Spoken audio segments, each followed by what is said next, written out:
Bonjour, bonsoir, je suis Jérémy et bienvenue dans la deuxième partie du Upcast spécial rentrée avec au programme de la série. Il y aura entre autres des adaptations de mangas plutôt réussies, du JV cultissime Made in Dim et du JV de jardin avec des petites fleurs et des chiens à deux pattes. On parlera également musique, bref, encore un joli programme. Alors bonne écoute et à bientôt.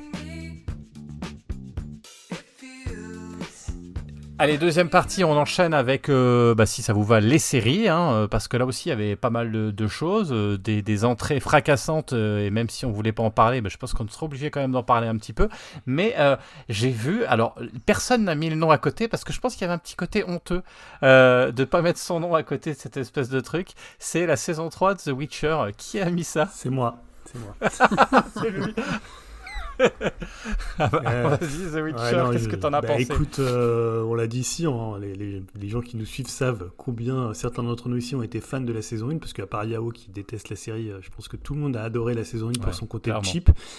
La saison 2 m'avait déjà perdu, et là je dois dire que c'est quand même pas mal de la merde, pour être honnête. La saison était divisée en deux parties. La première partie, ça passe, les 4 premiers épisodes, moi j'ai retrouvé un peu le Witcher du début, ce côté un peu cheap, un peu entre Xena la guerrière et Hercule, mais avec quand même les moyens d'aujourd'hui, et toujours je trouve un Henry Cavill assez bon et assez investi, et surtout je trouve que quand ils sont dans le triangle, Yennefer, Ciri et Geralt, ça fonctionne. Ils ont remis les blagues de cul des nains, donc j'étais content. Et par contre, à partir de la partie 2, mais c'est la dégringolade. L'épisode 5, quand ils sont dans l'espèce de fête là, avec tous les points de vue qui se multiplient façon Rashomon du pauvre, c'est épouvantable. L'épisode avec tous les magiciens pendant le conclave, là, on dirait un Harry Potter Wish, c'est vraiment détestable.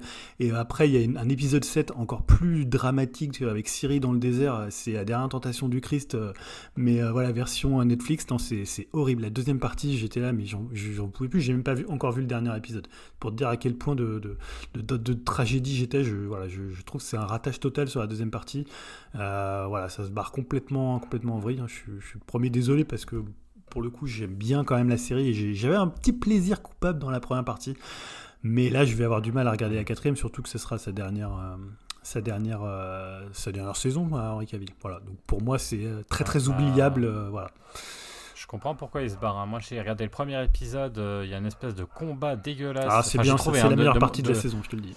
Voilà. Et j'ai vu le combat de fin avec les nains. Alors oui, lui, Henry Cavill, il se débrouille parce que le combat est assez sympa et tout. Mais en fait, c'est les décors PlayStation 2, quoi. Franchement, mais c'est ça qui fait font plaisir, mal. c'est ce que on est Ouais, mais là, moi, j'arrivais pas, quoi. Franchement, j'arrivais pas. Le château en carton, trop moche. Enfin, même pas en carton, mais en 3D dégueulasse. On voit presque la bouille de pixels qui dégouline, quoi. C'est horrible, la 3D dégueulasse, les combats qui riment à rien. Et encore une fois, je le répète, je le dis assez souvent, et je pense que les gens sur le Discord et autres qui ont lu les bouquins se rendent compte quand même de l'intérêt en fait de ce roman, et puis de l'évolution, parce que Geralt est quelque part un messager, mais qu'on voit pas beaucoup, et c'est surtout Ciri qui est vraiment le personnage principal. Là, ça aurait pu, dans le 2, on peut se dire ouais, ça peut marcher, mais là, direct dès le départ, là, je tiendrai pas. La 3, c'est vraiment la saison de Ciri. C'est vraiment le personnage principal, et Geralt, il est très en retrait. Mais c'est vraiment Ciri, c'est la saison de Ciri. Et dans le coup, l'actrice est très bien, et la trame qu'ils ont fait n'est pas mauvaise. Mais je te dis, la deuxième partie, ça cache tout ce qu'ils ont fait dans la première. Bon. Ce qui n'était pas grand-chose. Je pousse, mais là, vraiment, ça m'a. J'ai vu le premier épisode, et puis voilà, la mayonnaise n'a vraiment pas pris. Qui est-ce qu'il a vu ? Dim, t'as regardé ? T'as commencé ? Rien du tout ? Non, j'ai pas regardé. Moi, je me suis arrêté à la saison 2 et surtout au spin-off qui était sorti là, le dernier avec Michel Yeo. Une catastrophe. Tellement nul. C'est le pire truc que j'ai vu l'année dernière. Un de ces quatre, je vais quand même essayer de me forcer à regarder la saison 3 parce que je suis complétiste, mais je suis vraiment pas pressé. Et Yao, il boit du petit lait. Il est là. J'avais raison, Ah, je n'ai rien dit, moi je t'ai juste dit c'était une prod un peu Xena Hercule du temps des C'est années ce qu'on aimait bien. 90. C'est ce qu'on aimait bien. Mais oui, mais ça passait parce que il y avait le côté pareil. On parlait dans les films du côté brut de décoffrage et réel. Il y avait un côté, voilà quoi. On retrouvait des choses qui appelaient à notre douce nostalgie, un peu crasse quoi. Mais ça passait bien. Là, il y a plus ça parce que ça se prend trop au sérieux et ouais, c'est moche quoi. C'est moche. En fait, c'est moche quoi. C'est mal filmé, c'est moche et on n'a plus envie de voir ça. Et je comprends pourquoi ils se barrent quoi. Mais il y a quelques bonnes chansons de Jasquier. Voilà. Pour ceux qui avaient aimé Ah, les chansons de la première ouais, saison notamment. ouais. On enchaîne donc Witcher. Bon bah évitez si vous pouvez. Après bon voilà, si vous avez vraiment apprécié les 2 premières saisons, peut-être que vous apprécierez. Mais je trouve en plus que les critiques sont plutôt pas très bonnes. Et le truc qui fait un petit four, on n'en parle pas trop quand même. Non, je pense qu'on est même les plus peu, positifs de ce que tu pourras entendre. Ouais. Je t'assure. Et pourtant, je me suis arrêté à l'épisode 1. Alors, moi, je voulais revenir rapidement parce que j'ai pas tout à fait fini, mais en fait, ça y est, j'ai trouvé ma Madeleine de Proust de cette année et surtout le petit secret honteux que surtout on garde ça entre nous, on dit pas parce que quand même, ça se fait pas trop parce que tout le monde a l'air d'apprécier aussi et j'aurais bien aimé dire ouais, non, c'est pas terrible et tout, mais en fait, j'ai kiffé dès les premières secondes, c'est abusé. Putain, One Piece, merde, c'est bien quoi. Franchement, One Piece, c'est bien. Enfin voilà, je sais pas quoi vous dire de plus. Je mets ça, je souris bêtement. Et pourtant, vous vous rappelez, j'étais parti en disant ça peut être pas mal. Souvenez-vous, j'étais un des premiers à dire dis donc, ils font des efforts. Souvenez-vous, j'avais fait une news où j'avais dit ça pourrait être pas mal. Et après, j'étais par contre direct derrière quand j'ai vu les photos, j'avais dit ça va être pourri. Et quand c'est sorti, donc jeudi dernier, souvenez-vous, je me suis mis le premier épisode direct. J'ai envoyé un petit message que j'ai dit oh putain, je crois que je vais aimer. Et j'ai vu que j'étais pas le seul, donc je me suis dit tiens, alors c'est peut-être pas moi qui ai vu, je sais pas qui avait pas mes lunettes. Écoutez, qu'est-ce que j'ai aimé et c'est ce que j'ai essayé d'expliquer. Alors, bien sûr, si vous voulez retrouver exactement la même chose, ça n'a aucun intérêt. Vous voyez, dans ce cas, on regarde la série, l'anime, on lit les mangas. Mais là, on redécouvre, et c'est ça que j'ai trouvé assez intéressant, on redécouvre l'univers avec une vraie volonté de se faire plaisir. De pas péter plus haut que son cul parce que tu peux pas faire plus qu'un One Piece qui a un univers tellement foutraque, tellement du n'importe quoi, mais en adaptant intelligemment parce que c'est fait avec intelligence. Usopp, on lui met pas un nez tout grand, etc. On met un personnage qui est hyper marrant, hyper intéressant et je trouvais que c'était peut-être le plus casse-gueule. C'est plutôt bien fait. Zoro, donc qui est un escrimeur, quelqu'un qui se bat avec 3 sabres et tout et qui est plutôt badass, etc. C'était aussi compliqué avec des cheveux verts, ils ont pris le parti pris de mettre les cheveux verts et de le faire se battre, et c'est plutôt, il y a des combats même avec du gore où j'étais hyper surpris parce qu'au début je me suis dit tiens on va le regarder en famille, j'ai dit ouais non laisse tomber, et là-dedans ce qui sort vraiment du lot, c'est Luffy en fait, parce que Luffy, je me suis dit c'est impossible de mettre en vie un Luffy. Et ils ont fait un Luffy qui est certes différent parce que le personnage de Luffy est tellement que ce soit dans le manga ou que ce soit dans l'anime, c'est un personnage qui est même presque pas attachant parce qu'il est complètement déconnecté de la réalité. Là, c'est un personnage qui est plus attaché à la réalité, qui sait ses enjeux, qui sait être touchant, t'as envie, tu vois qu'il a quand même pas une malice, mais qu'il a une forme d'intelligence, alors que c'est vrai que dans le manga, Luffy n'est pas forcément, il est gentil, mais il est très con, il est très très con, il y a des épisodes d'ailleurs, tu rigoles tellement il est con. Là, on voit qu'il sait l'enjeu de tout ce qu'il veut faire, et on comprend où il veut aller. C'est très très réussi. J'en suis à l'épisode, je crois qu'il me reste un à regarder. C'est une réussite quasi de bout en bout. Les personnages sont tous attachants et ça c'est ça qui est fort. Je redécouvre la série.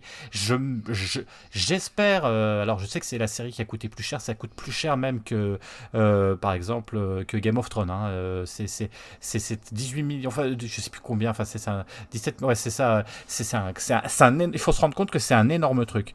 Ça fait pas cheap.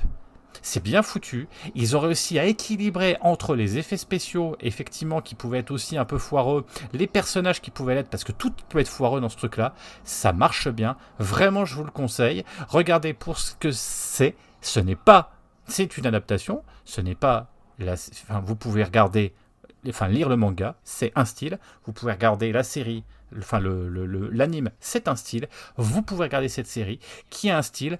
dans un univers de pirates, donc c'est sympa, ça change, avec des îles qui vont arriver les unes derrière les autres. On sait les arcs très différents qu'il peut y avoir entre la neige, entre le désert, entre tout ça. On parlait de Mario tout à l'heure, c'est un peu le même principe avec Grand Line. En fait, c'est différents personnages complètement hauts en couleur, etc. Franchement, je vous le conseille. Laissez-vous absorber par ce truc-là. C'est pas génial, c'est pas un truc génial, c'est juste, mais putain, t'as la banane, tu regardes, c'est rythmé, c'est drôle, mais c'est pas de l'humour pipi caca. Ils ont réussi, franchement, ils ont réussi le truc. Enfin, j'ai que ça à dire, voilà. Je sais pas, Yao, je crois que t'as commencé. Attends, je suis j'ai curieux juste parce fait un que... seul, moi. Ouais, et alors, du coup, qu'est-ce que... Au début, j'ai voulu faire mon Julien, tu sais, faire regarder mon petit de 6 ans, une œuvre, je me suis dit, c'est bon, ça va passer. Et de lui-même, il m'a dit, non, je vais arrêter. Parce que c'est vrai que, mine de rien, c'est quand même un peu traumatisant, c'est peut-être pas le mot, mais un petit peu violent visuellement aussi. Et par des thématiques pour un petit de 6 ans, c'est quand même hardcore. Mais non, je te rejoins, même si je suis pas non plus ultra dithyrambique comme toi, mais en même temps, j'ai vu que le premier. Mais vu d'où il partait, je me disais, putain, ils sont quand même bien sortis, parce que c'était quand même casse-gueule d'adapter une telle œuvre. Mais ouais, comme tu dis, ça a du peps, les personnages sont bien travaillés. Et moi, je sens l'amour de l'œuvre, en fait, par l'équipe qui est en charge de la série. Et Makanyu, je crois que c'est l'acteur qui joue Zoro, là, qui est le fils de Chunichiba. Il aura fait une bouse en début d'année avec Sanseiya. Il se rattrape un peu avec One Piece, c'est déjà pas mal déjà. Et ouais, non, comme toi, je suis surpris par le personnage de Luffy. Zoro, après, j'ai pas encore vu les autres équipages, donc je peux pas dire. Après, j'ai quelques réserves, forcément, je trouve que ça fait un petit côté de cheapos, certains costumes, tu vois. Tu sens un peu... tu sais, certains bateaux qui font un peu... Enfin, je dirais pas carton-pâte, mais ça fait partie de l'univers, qui sont bien criards niveau couleur, tu vois. Et t'as comment il s'appelle, ouais, Kobe, voilà. Et tu vois, c'est pour essayer qu'il se rapproche un peu de l'animé, je trouve que ça fait un peu cheapos par moment, mais bon, c'est pas grave, j'achète. Ou comme les colonnettes de la marine, tu sais, avec sa mâchoire, je sais pas, je trouve que c'est un peu limite, c'est un peu très limite entre le bon et un peu le cosplay mal fait, mais bon, c'est pas là je vais pas me focaliser là-dessus, parce que globalement il faudrait que ça fonctionne en fait. Rien que ça, dire ça fonctionne, c'est réussi pour moi, parce que ouais, l'univers se tient. Luffy, comme tu dis, il est super, franchement, je pensais pas. L'acteur, il est super, hein. Franchement, je pensais pas. Nami aussi. Et même Baggy, dans les trailers, je me disais, putain, ça va être de la merde. Et franchement, son apparition à la fin, je fais, ah ouais, pas mal. Donc, franchement, je lui ai donné sa chance. J'ai regardé avec mon plus grand, pareil, il a bien aimé aussi. Et... Non, là, je suis hypé pour regarder le deuxième, hein. Franchement, j'espère que ça va tenir la cadence, parce que j'avais lu sur le Discord que je crois que c'est Samizo qui disait que la fin, la qualité, elle s'atteignait un peu vers la fin. Moi je trouve pas, perso, je trouve qu'il y a des moments hyper intéressants, hyper bien. Tu verras, on en reparlera. Ouais, du coup, je suis curieux de voir comment ils vont traiter les personnages. Hein. Et non, moi j'attends de voir Pipo, justement. Et voir, je me projette même, je me dis, mais si ça marche, forcément ils vont faire la suite. Donc comment ils vont faire pour faire Frankie, Brooks, tu vois, Chopper. C'est pareil, c'est super. Je pense à Chopper, qui est donc, pour ceux qui connaissent pas Chopper, en fait, c'est un renne, moitié humain, qui est docteur. Donc, voilà, donc personnage tout petit, etc. Donc, si c'est en image de synthèse tout le temps, ça risque d'être un peu long, un peu chiant. Je sais pas du tout. Et après, qu'est-ce qu'ils vont faire? Ouais, mais Brooks, ça arrive là, à mon avis, si ça sera la saison 3, voire t'as saison Frankie, 4, t'as Frankie aussi, qui est quand même un Golgoth avec une mèche bleue. Mais pareil, moi, ce que je veux voir, c'est surtout Mister Crocodile, enfin, Monsieur Crocodile. Mais là, j'aimerais bien voir à quoi il ressemble. Mais bon, non, de toute façon, je vais continuer. Je crois qu'on est assez unanime. Enfin, globalement, je crois que plusieurs personnes sont surprises de la qualité. Enfin, voilà, objectivement. Oui, c'est objectivement, par rapport à il y a l'amour du... Ouais. Voilà. Et par rapport à d'autres adaptations qu'on a vues, je crois que c'est le haut du panier. Hein. Comme j'ai dit, moi j'ai vu Sanseiya au cinéma, il y a un monde d'écart. Hein. Bravo Netflix pour ça, et franchement c'est un plaisir de redécouvrir une œuvre comme ça qui date quand même des années 90. Il faut 97. Faut pas l'oublier. Hein. 97, donc attention, ça date. Et puis de refaire quelque chose qui ramène un vent de fraîcheur, moi ça m'a donné envie de me replonger un peu dedans. Pareil, ça fait presque 10 ans que j'avais laissé tomber, parce que c'est pas que ça plaisait pas, c'est qu'au bout de 1000 épisodes on n'a plus le temps, puis il y a des moments, il y a des baisses de rythme, parce que des fois ils étaient trop en avance. Ouais, trop de personnages, puis trop en avance des fois sur le manga, donc du coup il fallait combler avec des hors-séries qui étaient dégueulasses. Ah oui, toi tu regardais l'anime. Ouais, je regardais l'anime. moi, je Ouais. disais, J'ai fait un moi, peu j'ai- les deux, j'ai lu aussi un peu, mais j'ai regardé surtout l'anime parce que je trouvais que c'était Ouais. extrêmement drôle. Voilà quoi.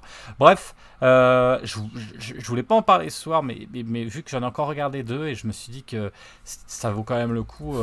Je sais pas, je pense que Julien, c'est pas trop sa came, mais il va pas nous dire que c'est pas le premier truc sur lequel Mais- il va sauter dessus. Non, mais ça, je serais après, curieux. Dim, ça, ouais, ça me rend curieux parce que tout le monde annonçait que ce serait une bouse totale, intégrale et que ce serait Ouais. le pire truc qu'on verrait. Donc, je suis curieux. Je connais très très mal le manga. J'ai vu quelques bouts, mais voilà, ça me rend curieux plus qu'autre chose. Parce que vu qu'on annonçait. Moi, je serais comme très, merde. ouais. Et je serais très curieux d'avoir l'avis d'une personne qui connaît pas, parce que moi, Ouais. je peux m'attacher aussi à pas, je dirais un côté nostalgique, mais un côté, je connais, donc je peux un peu. Il y a comparaison obligatoire. Voilà, c'est ça. comparaison, et je peux passer sur certains trucs, mais quelqu'un qui est néophyte pour se dire, j'aimerais bien avoir son avis aussi. Yao, moi je connais pas du tout et je pense que je vais bientôt regarder. Donc, je te Ouais, donnerai pour mon voir avis. justement. Et après, en plus, l'univers quand même des pirates, c'est cool. Enfin, Mm. quoi qu'il arrive, l'univers des pirates, il y a un côté cool. Enfin, moi, c'est ce qui m'avait bien plu déjà dans le manga initial. C'est, tu vois, en gros, une aventure, une île. C'est un peu le Ouais. principe, quoi. Et une île, tu sais pas sur quoi ils peuvent tomber. Ça peut être une île complètement dans la neige, dans des champignons, dans le désert, tu vois, avec... c'est nimp, quoi. C'est nimp, et t'as des personnages, mais qui sont tellement haut en couleur que tu Ouais. ris, quoi. Enfin, moi, des fois, je riais codement, quoi.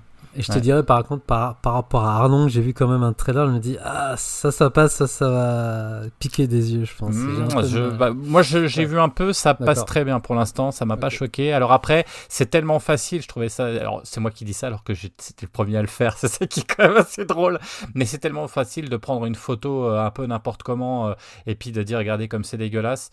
Parce qu'il y a des personnages, en fait, ils prenaient des photos Baggy, justement, quand il est petit, etc. Ils disaient, regardez comme c'est moche, mais non, en fait, c'est complètement logique par rapport à. Tu verras plus tard, mais c'est Ouais, logique d'accord. par rapport à ce qui se passe et ça passe très bien.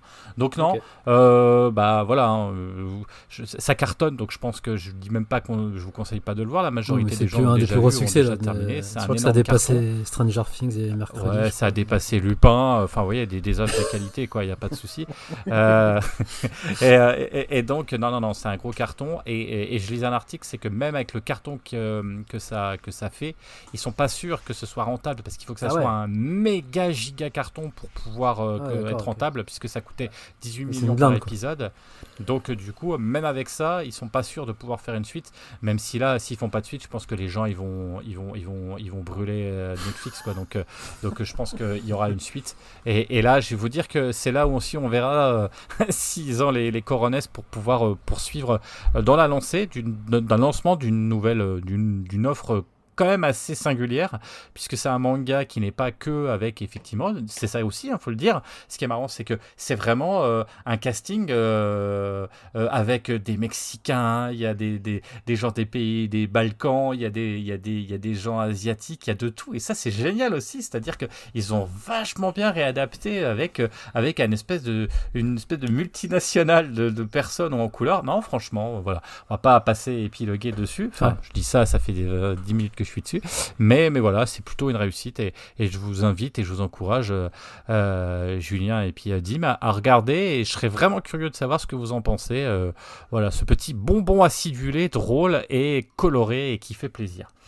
On enchaîne peut-être Dim avec Silo. Alors je suis très curieux. Alors surtout ne me spoil absolument rien, parce que pour rien de vous cacher, je viens d'aller acheter le livre parce que visiblement il paraît que le bouquin est aussi excellent.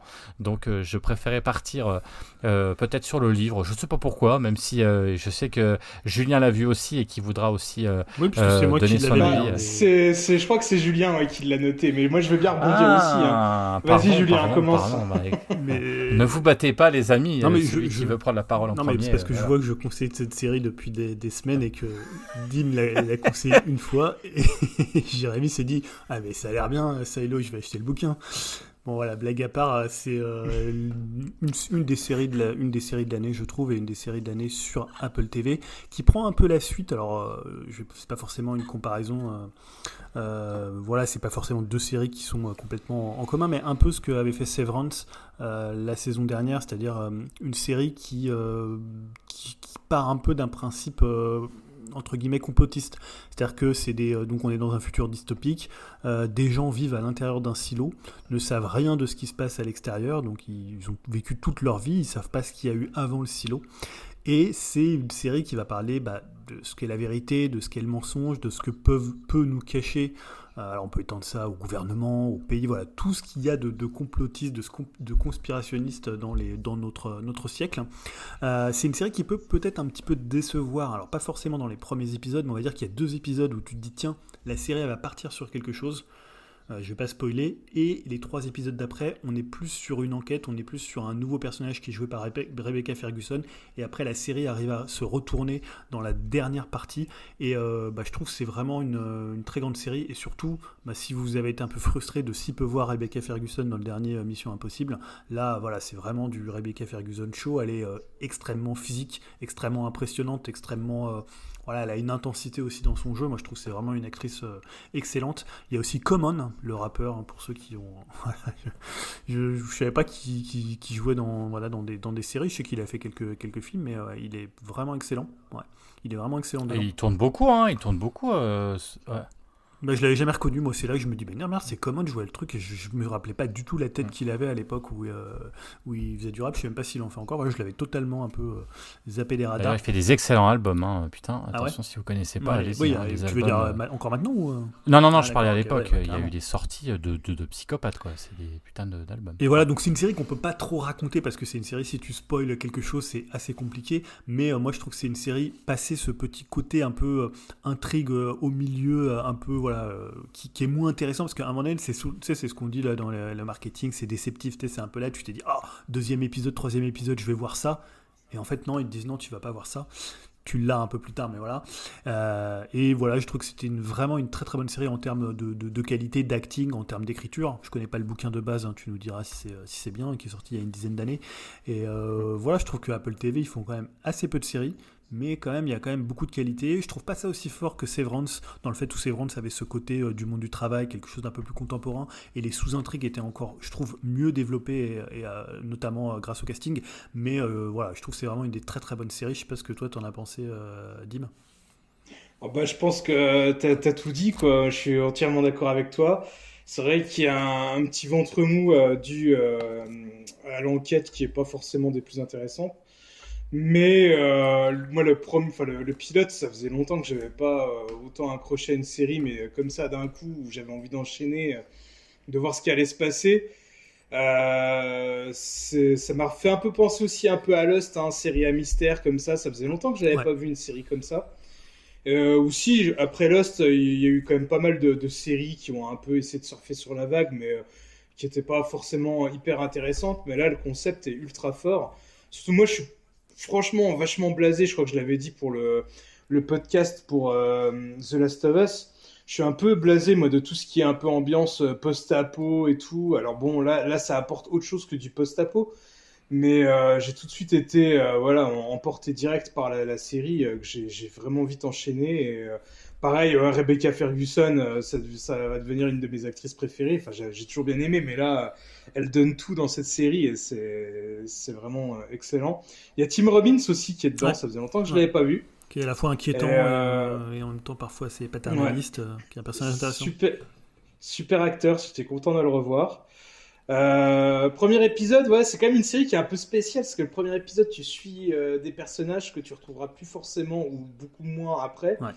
Et c'est une structure un peu particulière, mais franchement, c'est ultra intéressant. Et j'en peux plus d'attendre la saison 2 déjà. Alors que j'ai fini la première. Je suis limite aussi à m'interroger si je vais pas acheter le bouquin, mais la saison 2, c'est une de mes plus grosses attentes maintenant.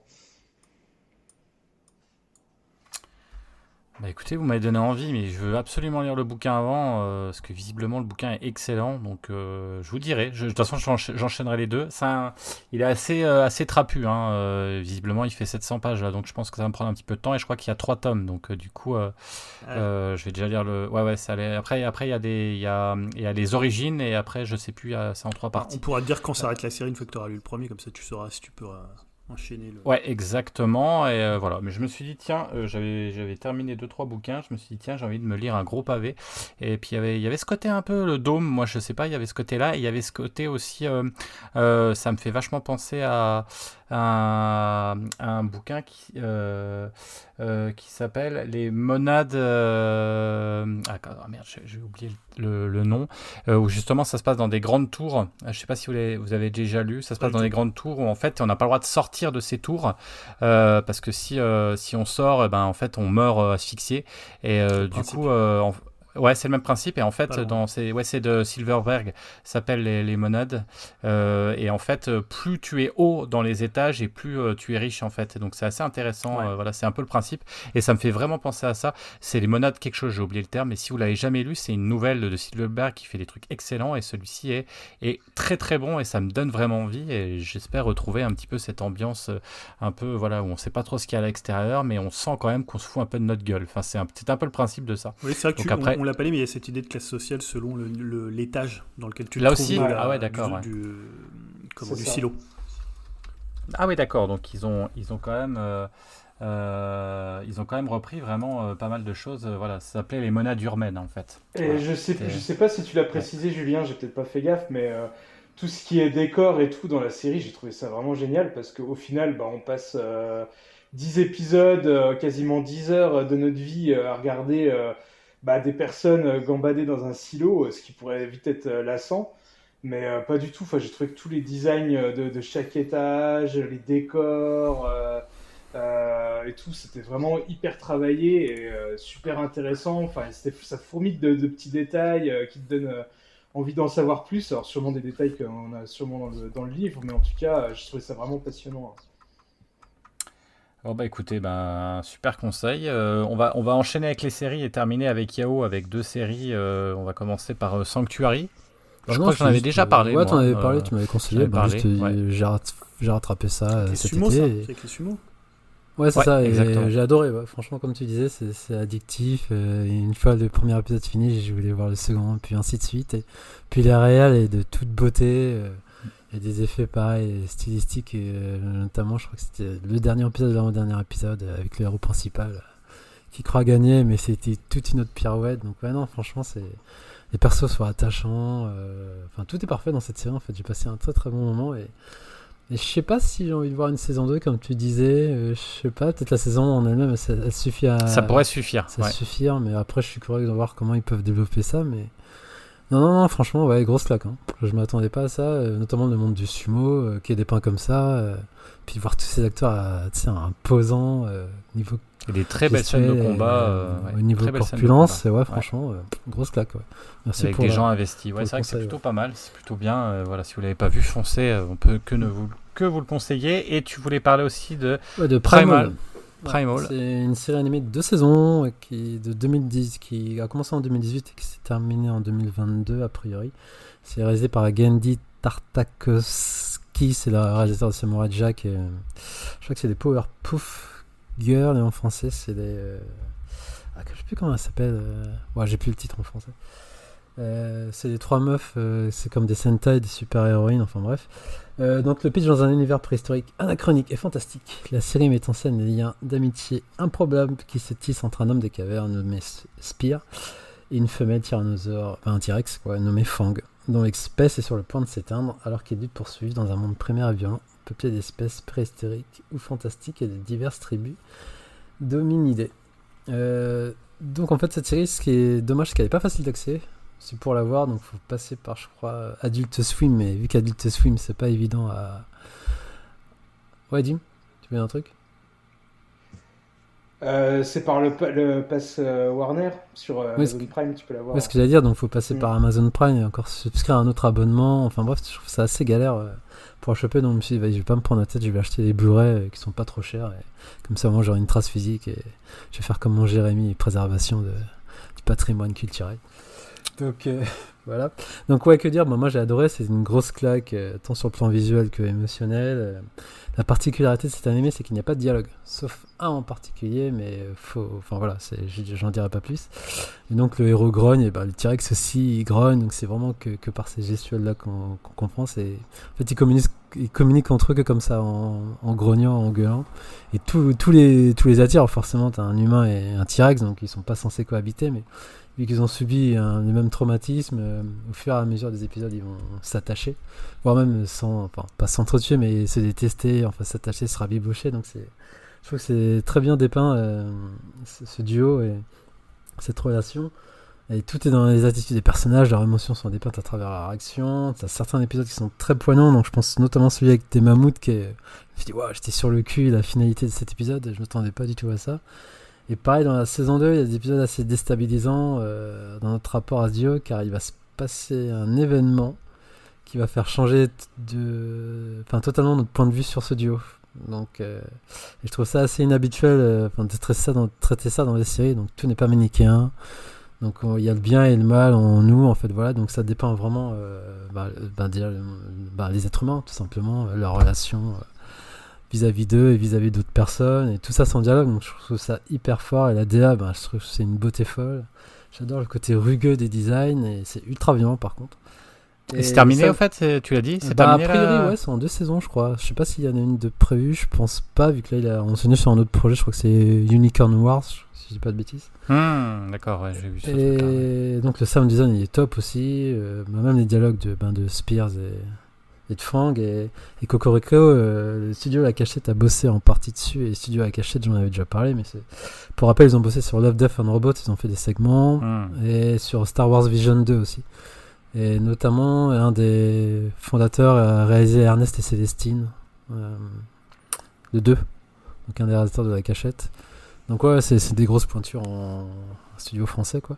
Et donc ouais, je ne saurais trop vous conseiller cette série, soit via du coup le Pass Warner, ou soit en achetant les Blu-ray, mais franchement c'est 10 épisodes, donc 20 épisodes en tout, et de 20 minutes. Donc franchement, ça, une fois qu'on commence à regarder, moi j'ai pas décroché, donc je crois que c'est une de mes séries pareilles de l'année, même si elle est pas de cette année techniquement, mais franchement c'est une grosse claque, quoi. Je voulais la voir depuis longtemps, mais comme je disais, vu que c'était galère à la voir, j'ai sauté de pas, je me suis dit je préfère acheter, comme ça règle le souci.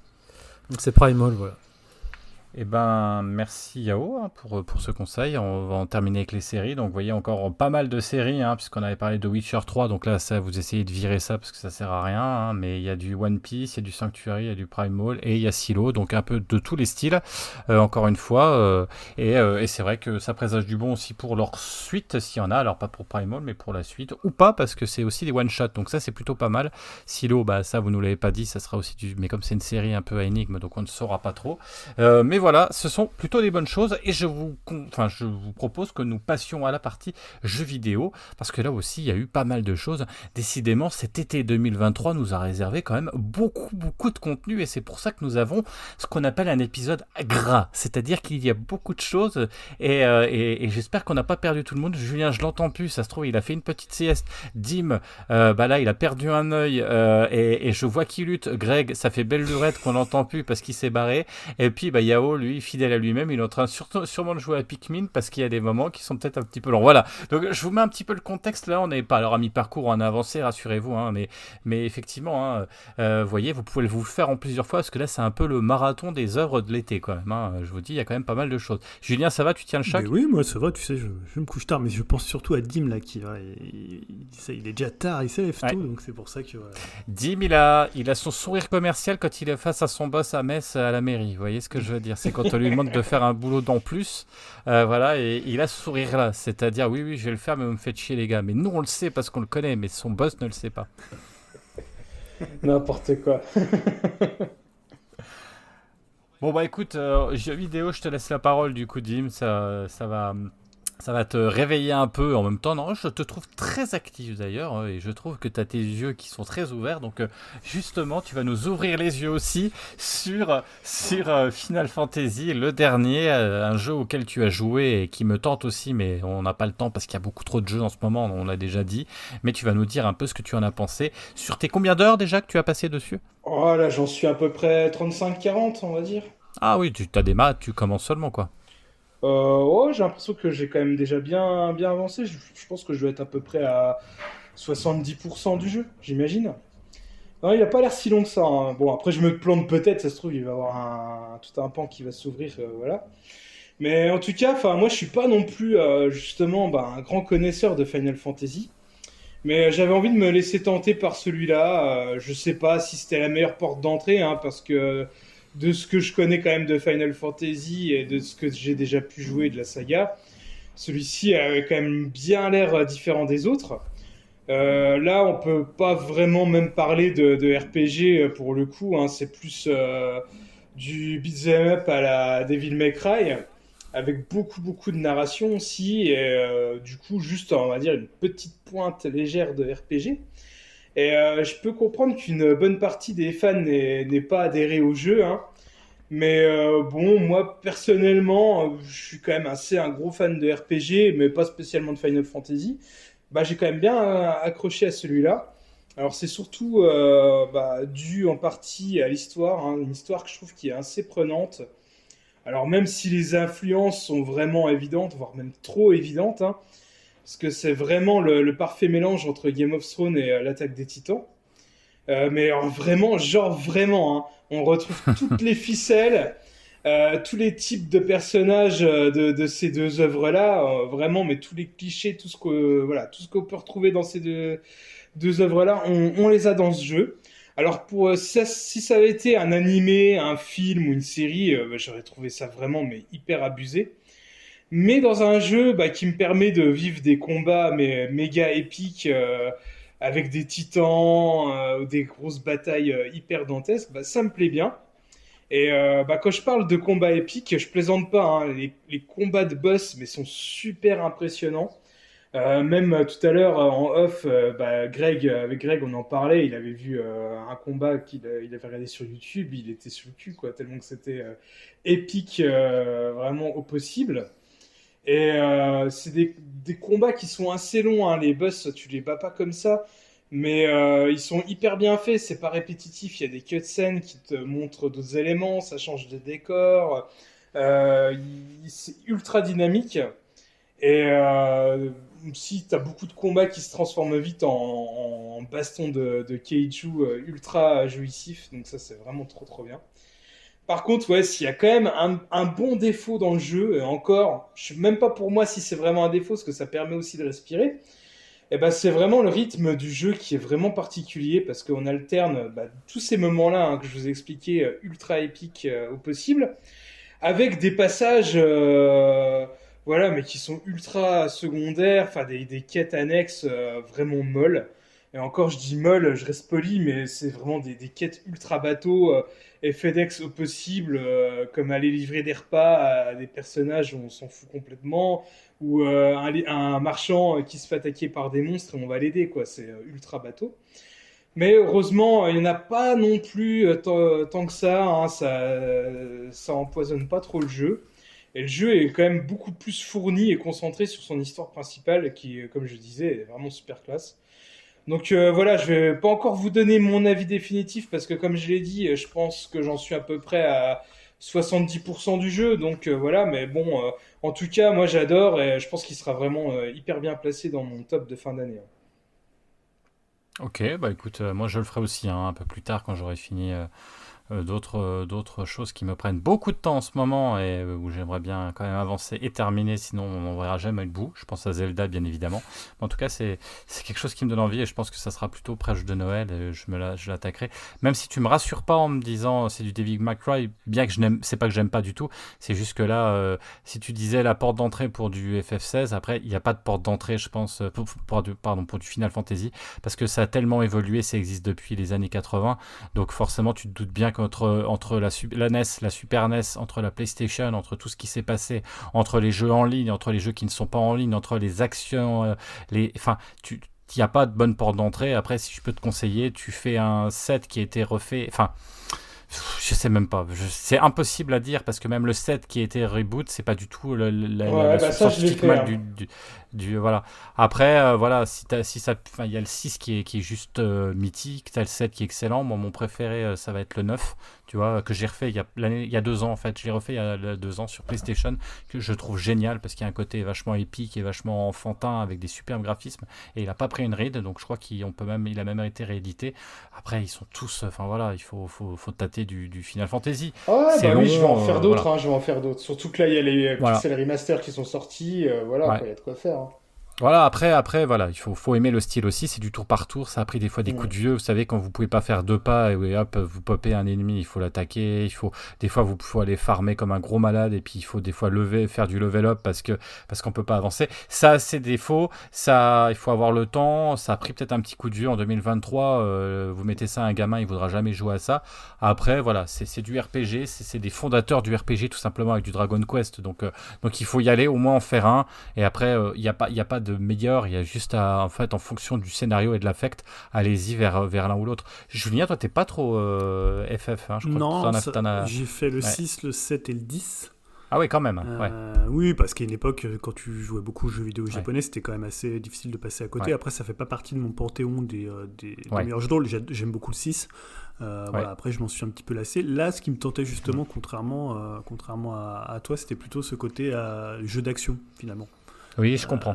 Tu vois, là... Mais je pense que tu serais peut-être quand même un peu déçu, Julien, dans le sens que c'est bien, on va dire, pour un jeu narratif où c'est quand même assez dynamique. Ouais. Mais t'attends pas non plus à un Bayonetta ou un Devil May Cry. Je pense que c'est quand même assez limité au niveau gameplay, au niveau de la baston. J'ai même vu pas mal de gens qui conseillaient plus de faire le jeu en mode histoire, justement pour que les combats paraissent plus limpides. Parce que sinon, tu martèles toujours quand même un peu les mêmes touches pour les combats. Hein. Ça reste quand même assez basique. Donc, voilà. Je sais pas si le côté... si tu veux pour le côté beat'em up, je suis pas sûr que ça soit vraiment le meilleur des jeux. Non, moi je me l'étais noté dans les jeux à faire, mais c'est vrai que cette année il y a tellement de jeux d'une longueur assez hallucinante que c'est compliqué quoi. C'est compliqué. En parlant de compliqué, du coup, on va poursuivre avec Have a Nice Death, Julien. Alors ça me dit absolument rien. Je sais que tu en as parlé sur le Discord, il me semble. J'arrive plus trop à voir ce que c'est. Ouais, c'est ce qu'on appelle un roguelike ou un roguelite, hein, je sais jamais la nuance. Donc c'est un jeu français qui est fait par des anciens de Ubisoft Montpellier, donc ceux qui avaient fait notamment les Rayman. Et ça se sent d'ailleurs un petit peu dans la façon dont c'est animé. C'est un jeu où on incarne la mort.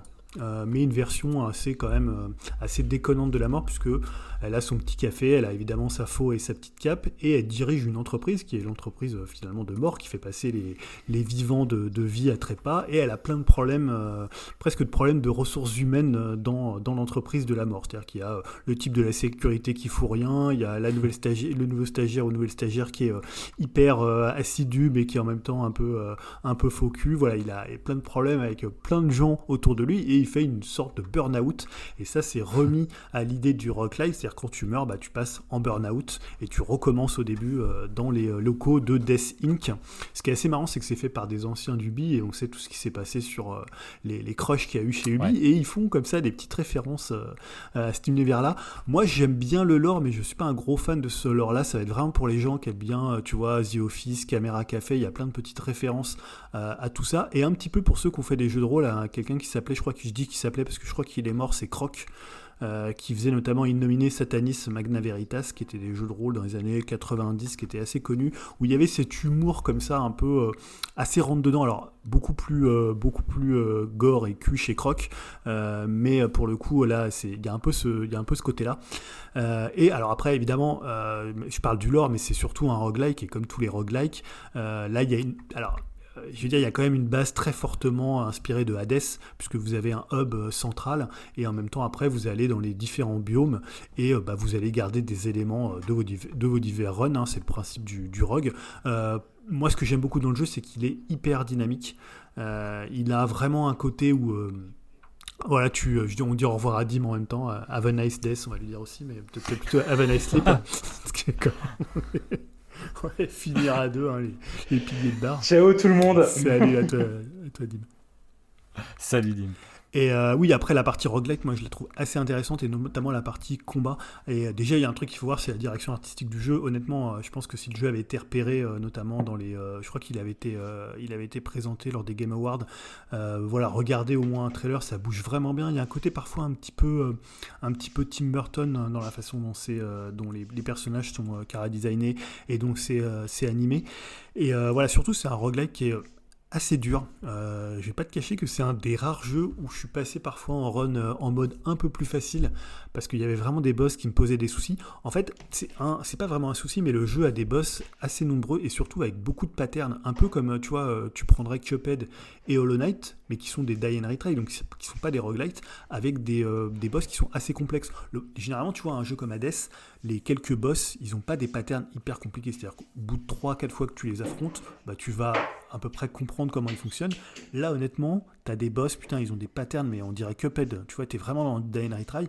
Et du die and retry à l'échelle du roguelike, c'est hyper frustrant parce que, évidemment, le roguelike, bah, une fois que tu crèves, tu recommences au début. Et je trouve que le jeu est pas hyper généreux dans ce que tu gardes de manière permanente par rapport à un Hades.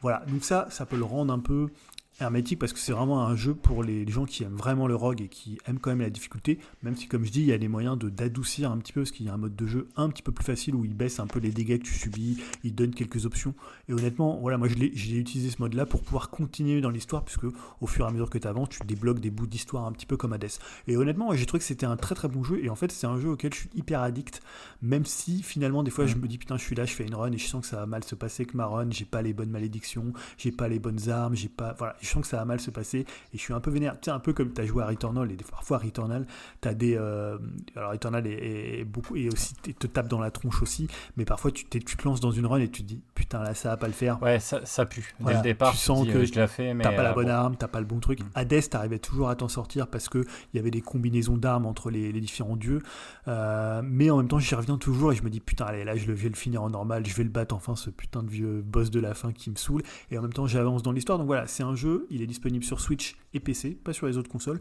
Il tourne plutôt pas mal sur Switch et il est très agréable à jouer en portable, hormis pour les textes un peu petits et quelques temps de chargement qu'ils ont patché. Mais honnêtement, je trouve que ça se prête bien à la Switch. En même temps, comme si vous avez que des consoles, bah, il est dispo que sur Switch, donc vous n'avez pas trop le choix. À part si vous avez un PC, ça coûte entre 20 et 25 euros. Et honnêtement, moi j'en suis déjà à 40 heures de jeu. Et même si des fois je rage un peu, je trouve que c'est vraiment une très très belle réussite de cette année.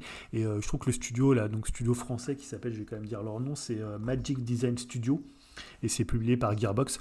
Ils ont vraiment fait un gros boulot d'animation, de feeling en fait, c'est ça qui est... Moi j'adore le feeling du jeu quand tu te bats avec la faux, quand tu te bats avec les différentes armes. Voilà, il y a un truc qui fonctionne, il y a un truc, tu vois, un peu comme dans Hades où tu étais à fond. Mais voilà, si vous connaissez pas les rogues, peut-être qu'Hades est plus conseillé pour commencer. Il est peut-être d'un niveau... C'est pas forcément qu'il est plus dur ou meilleur, mais je pense qu'Hades c'est vraiment le jeu idéal pour ceux qui aiment pas les rogues et ceux qui aiment pas les niveaux générés aléatoirement et recommencer un jeu, parce que Hades il t'en donne toujours, il est très très généreux. Là voilà, il est un petit peu plus abrupt, mais voilà, entre le spec de Hades et Returnal, il est peut-être un petit peu au milieu. Ok, je regardais un peu là en même temps. Les graphismes, c'est sympa aussi. Super beau, c'est super beau. Il y a un côté hyper cool. Ouais, et c'est drôle, honnêtement, c'est drôle. Hein, quand tu t'intéresses un peu au lore, il y a plein de trucs marrants et tout ça. Moi, je suis pas totalement fan de l'humour parfois, un petit peu ras des pâquerettes, mais honnêtement, non, le jeu il fonctionne hyper bien, quoi. Ok, ça a l'air bien sympa. Après, voilà, public averti quand même pour la difficulté et pour le style. Même si vous pouvez le faire, vous le faites en difficulté, je veux dire à peu près facile ou un peu moins dur, bah voilà, honnêtement, il sera pas facile pour autant, mais vous aurez quand même un petit peu un niveau qui baissera un petit peu. Donc ça peut être intéressant. Il n'y a pas de mal à changer de difficulté quand tu galères. Ça c'est à un moment, ça sert à rien de se faire chier sur un jeu où on n'arrive pas. T'as plus de frustration que sinon après que de plaisir. Exactement. Alors là, ça c'est clair. Et on va finir avec du gros, du lourd. Je pense quand même parce que ça fait notre été à tous les trois en fait, en tout cas. Et je pense que ça n'a pas fait que l'été parce que Yao on l'entend pas parce qu'il est il est encore dessus. C'est ça. Je complète mes quêtes. Et voilà. Moi j'ai bien avancé aussi. Je l'ai pas tout à fait terminé, mais on va laisser le présenter par Julien. Je pense c'est effectivement la nouvelle alors je vais pas dire pépite parce que c'est pas une pépite, c'est plutôt un jeu qui existe depuis très longtemps et là on en a au 4e. Merci encore Nintendo pour nous offrir, c'est ce que je dis un petit peu tous les mois, des choses ravigorantes, rafraîchissantes et se dire putain ils assurent quand même malgré les problèmes techniques effectivement de la console. C'est Pikmin 4. Je te laisse présenter un peu le principe pour ce jeu voilà, qui a fait, encore une fois, je le répète, notre été. Ouais, tu dis rafraîchissant. Alors, c'était pas gagné de base parce qu'on en est déjà au 4e Pikmin, même si honnêtement, c'est une série qui a commencé sur GameCube. On a eu 2 épisodes et après, on l'a pu revu avant la Wii U. Ouais. Parce que l'épisode 3, après qui est ressorti en version Deluxe sur Switch, il date pratiquement de 10 ans. Et en fait, c'est une suite et en même temps, c'est un jeu qui est très très différent de Pikmin 3 Deluxe, qui était beaucoup plus axé sur la survie, sur le multitâche. Là, on a un jeu qui est divisé totalement différemment avec un hub central, avec plein de petites missions. Il y a un côté un peu, on peut picorer, faire plein de trucs différents. Il y a une variété des situations qui est beaucoup plus importante que dans Pikmin 3. Alors, il y a des gens qui ont préféré Pikmin 3 pour ce côté un peu plus multitâche, un peu plus travaillé en termes de level design. Là, c'est vraiment de l'exploration. La grosse nouveauté, c'est le chien. Donc le principe de Pikmin, il est simple, vous devez toujours vous atterrissez sur une planète que vous connaissez pas. Les Pikmin vont vous aider à progresser sur cette planète, à récupérer notamment, alors ici c'est des trésors, il y a toujours des fruits, mais avant c'était surtout des fruits, et d'éliminer assez, comme un gros enfoiré quand même de colonisateur, d'éliminer les espèces locales. C'est un jeu qui est à la fois assez chill et en même temps assez triste, assez, tu vois, quand t'as un Pikmin qui meurt, c'est horrible, et quand t'as même des animaux qui avaient rien demandé, qui étaient juste là, des créatures, des créatures, t'es là en train de les buter juste pour ramener leurs cadavres et après te faire d'autres Pikmin. Donc il y a une espèce de truc de la surconsommation et made in Nintendo, et en même temps ça reste très très chill, très très, moi c'est le jeu de l'été toujours idéal. Tu vois les fruits, tu vois les petits, tu vois, tu disais techniquement, moi je le trouve très très beau techniquement, je trouve que c'est un jeu qui est... Ah ouais, il est beau. Ouais, mais parce que en fait évidemment c'est pas ce que tu vois aujourd'hui en termes de 4K, ce que tu peux voir en termes de je cherche le mot de j'arrive plus à trouver le mot qui désigne les éléments du décor, mais voilà, c'est pas toujours hyper beau, mais en même temps c'est tellement frais et ça fait tellement été. Il y a une DA qui est sympa, quoi. Après, elle a maîtrisé la DA. Ouais. Et moi j'ai trouvé que c'était un jeu qui est hyper malin, et honnêtement je m'attendais pas à ce qu'il soit aussi rempli, aussi gargantuesque en termes de contenu. Moi il m'a fallu une cinquantaine d'heures pour pratiquement tout faire. Il me reste quelques médailles en platine à obtenir, mais c'est un jeu, même quand tu l'as fini sur la première fin, c'est là que le jeu commence, c'est la meilleure partie du jeu, elle est sur la deuxième, enfin une sorte de endgame, et le jeu il est hyper généreux, hyper riche, il y a des tonnes de trucs à faire. Moi j'ai trouvé ça assez dingue en termes de contenu. Parce que vous, c'était votre premier Pikmin. Moi c'était mon premier Pikmin.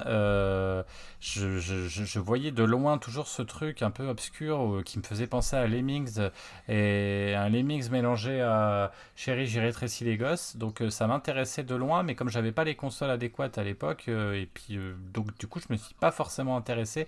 Et là c'est vrai que je suis parti parce que vous m'aviez donné envie, surtout parce que vous avez fait la démo, et je me suis dit putain, ça a l'air quand même sympa pour un jeu d'été à jouer avec les enfants. Je me suis dit ça peut être assez sympa vu que l'univers est assez rigolo. Donc je suis parti dessus. Je me suis dit tiens, allez, on va déjà faire une run, le compléter à 100%, ça m'étonnerait. Et en fait le principe que j'adore dans ce jeu, c'est que comme tu disais, il y a cette notion de, alors je disais rafraîchissant tout à l'heure, oui, parce qu'on est quand même dans un univers, on est dans un univers, je parlais de Chérie, j'ai rétréci les gosses, tout petit, dans un univers gigantesque, mais qui nous est familier, parce qu'on est dans une maison, on est dans un jardin, on est au bord d'une plage, il y a de l'eau, il y a des insectes, donc il y a ce côté assez marrant. Mais ce qui est surtout très très intéressant, et c'est ce que tu disais, c'est que, alors ce qui peut être aussi une frustration, et peut-être que Yao en parlera tout à l'heure, parce que je sais que ça le saoulait un peu, mais il y a un côté, en fait, on joue, le temps est extrêmement court et limité, puisqu'on fait une journée, et une journée, ça va nous faire certaines activités. Est-ce qu'on va chercher des objets cachés? Est-ce qu'on va aller récupérer des petits personnages qui sont perdus, des touffus, c'est-à-dire des personnages qui ont une sorte de maladie avec des feuilles, donc j'en dis pas plus. Mais en fait, quand on va faire sa journée qui va durer à peu près un quart d'heure, je dirais, peut-être un petit peu plus, c'est à peu près ça. Après il y a aussi des souterrains à réfléchir, à retrouver, mais en fait de ce moment là, on peut rester là-dessus et se dire tiens, j'ai un quart d'heure, j'ai 20 minutes, un peu comme un jeu d'arcade, allez, je me fais une petite mission, je vais faire une mission de nuit pour aller chercher des médicaments, je vais faire une mission de jour, mais je vais juste aller chercher parce que je sais qu'il me manque 2-3 trésors, je vais essayer de compléter à 100% un certain lieu, et on peut le faire comme ça, et c'était assez marrant parce que, enfin, si vous jouez avec vos enfants, moi c'était pareil, ma fille, je lui dis, bah écoute, tu fais 3 jours et puis tu arrêtes. Et puis voilà. Et du coup, il y a ce côté plaisant, quoi. Il y a ce côté plaisant et ça avance plutôt facilement. Les personnages, c'est pas très compliqué. Le jeu n'est pas très compliqué, même si il y a des moments où il y a des personnages où c'est un petit peu retors. Là, je suis dans un moment un peu plus retors. Mais du coup, ça invite à jouer. Il invite les gens de tout le monde, que ce soit les enfants ou les adultes, à y jouer. Alors, je suis d'accord avec toi, les enfants n'auront pas ce côté surconsommation, nature, etc. Mais il y aura, c'est les différentes couleurs, c'est ça qui est sympa aussi, c'est qu'il faut mélanger les couleurs pour réussir à quelque chose. Donc, il y a quand même un beau petit message aussi qui passe, je trouve, qui est assez intéressant, et qu'on peut rien faire sans les Pikmin, et les Pikmin sont importants, il faut équilibrer. Enfin voilà, il y a tout ce jeu de couleurs qui fait que pour réussir une mission, il va falloir trouver et mesurer combien je vais prendre de Pikmin qui ont une spécificité quand ils sont rouges, quand ils sont glacés, quand ils sont en mode pierre, qui vont casser une... voilà, puis sachant qu'il y a des Pikmin au démarrage, que si on les perd, on ne peut pas les reproduire parce qu'on n'a pas forcément les oignons qui vont créer effectivement ces Pikmin qu'on a à disposition au démarrage. Donc il faut être assez stratégique. Donc c'est vraiment, il y a un tout, c'est une espèce de fourre-tout de plein de choses qui fait qu'on ne s'ennuie absolument jamais et que on a envie de compléter à 100% chaque partie parce qu'on se dit, tiens, il me doit me manquer un truc, où est-ce qu'il est ? Et c'est ça qui est très très plaisant. Et ça plaît, c'est un peu comme on dit dans les jeux de société, ça plaît de 7 à 77 ans, quoi. Je trouve qu'il y a un côté, tout le monde apprécie ce jeu, quoi. Yao, toi, donc c'était aussi ton premier ou t'avais joué un peu sur GameCube? Non, j'avais, tu sais, je crois qu'il y avait les... Je l'avais acheté sur Wii, je crois qu'il y avait, tu sais, les versions Wii découvertes, je sais plus comment ça s'appelait. J'avais commencé vite fait, mais je crois que j'avais pas accroché plus que ça, donc j'avais laissé tomber. Et là, je me suis dit, c'est le 4, c'est la Switch, allez, je vais tester. Et puis j'aime bien l'univers de Pikmin, ça m'a toujours intrigué depuis les GameCube, ou la GameCube selon. Et donc j'en ai profité avec la démo, j'ai testé, j'ai surkiffé. En plus, ça a été assez complète pour une démo, donc c'était super.